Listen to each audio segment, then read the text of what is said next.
The biggest obstacle between a person and the truth is not a lack of information. It's their image of themselves. We build, intentionally or without realizing it, a version of ourselves that isn't completely real or honest. We tell ourselves, "I'm not that bad. I'm balanced. I think clearly." But the problem is that when we judge ourselves, we're both the defendant and the lawyer. I had to find another place to rent. That was the moment when I started seeing things differently. For almost 3 months, I went from one apartment viewing to another, and every time, it was the same. A rejection, then another one. I would leave work just to go see a place. I spent money on hotel rooms while we waited. And little by little, time kept moving forward. My savings were getting smaller. I wasn't in a desperate situation yet, but I could see what was happening. And I kept thinking that if things continued like this, we might not have enough money left for the deposit or for the rent itself. During that time, I started noticing something about myself too. I had the habit of doing what many people do. In my vices, in my habits, in my actions. I knew there were many things I never showed anyone. Only I knew about them. But instead of changing what was wrong, I buried it. I normalized it. I minimized it. I compared it to what others were doing. And that way, I never had to take responsibility for changing. We deceive ourselves into thinking we're better than we really are, that we're good people, that we're not doing anything wrong. But who says that?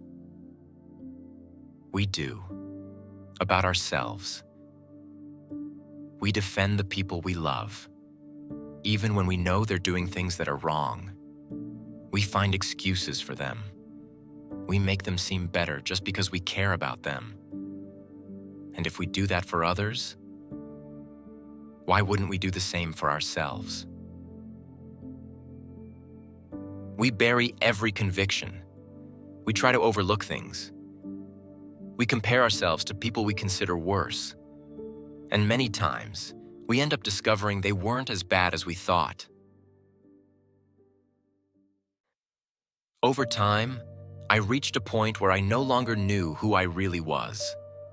The identity I had built was so artificially shaped that there was almost nothing of me left in it. I only had what the people around me liked. And I realized I was chasing things that people can manipulate. Money, status, image, things that would make me seem more important in the eyes of others. That's how we end up building a false identity. We use it. We display it. And after repeating it for long enough, we start believing it ourselves. Because when the truth hurts us, we reject it, like a shield stopping an arrow, like a bulletproof vest stopping the bullet before it reaches us. We feel the impact, but it didn't fully wound us. Maybe just a bruise, not an open wound. But what we're doing doesn't make sense. Deep down, we know there are things we need to face, and yet we choose to avoid them. The same is true with a false identity. You can wear it for years, but sooner or later, you'll have to face it.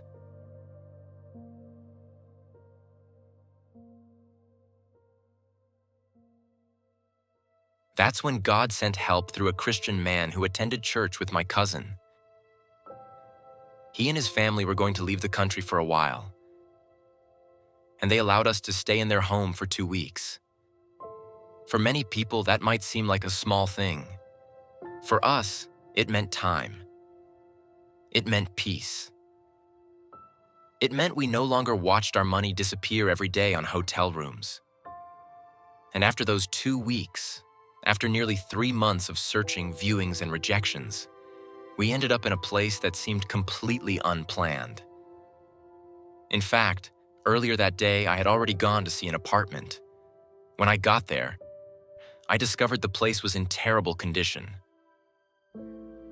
And on top of that, I found out it was actually an auction. The contract would go to whoever was willing to pay more. It wasn't even my first experience like that. On the way back, I passed by a few real estate agencies. I was tired, disappointed. Honestly, I didn't have the energy to walk into any of them. But when I passed one of them, I felt like I should try one last time.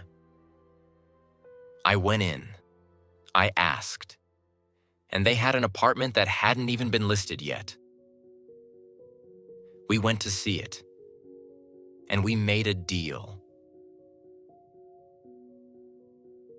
I had only recently started going to church. Soon, things started to make more sense. I saw how God was putting the pieces together where I could do nothing more. How two guys looking for a place to rent and staying wherever they could ended up in a place we never could have planned ourselves. The apartment was empty, but little by little, we received everything we needed. And that's when I understood something. It wasn't my identity that helped me, not my image, not the people I was putting my trust in, but the one who loved me when I still didn't love him, the one who took care of me everywhere I went, the one who gave me direction, Jesus Christ. It's much easier to be honest, to stop trying to impress anyone. It's much more freeing when your happiness doesn't depend on things other people can control. That doesn't mean life becomes perfect. There are hard days, but I'm not alone anymore. And there is someone who takes care of me, whether in this life or after death. The real problem for us is not a lack of information. We have more information than ever. The problem is our attachment to the idea. I'm fine just the way I am. Because this identity we build for ourselves can become an illusion, a mask. And when the mask falls apart, we're left face to face with the truth. And the truth can't be postponed forever. Maybe the question isn't whether God exists, but whether I'm willing to stop being the center of my own world.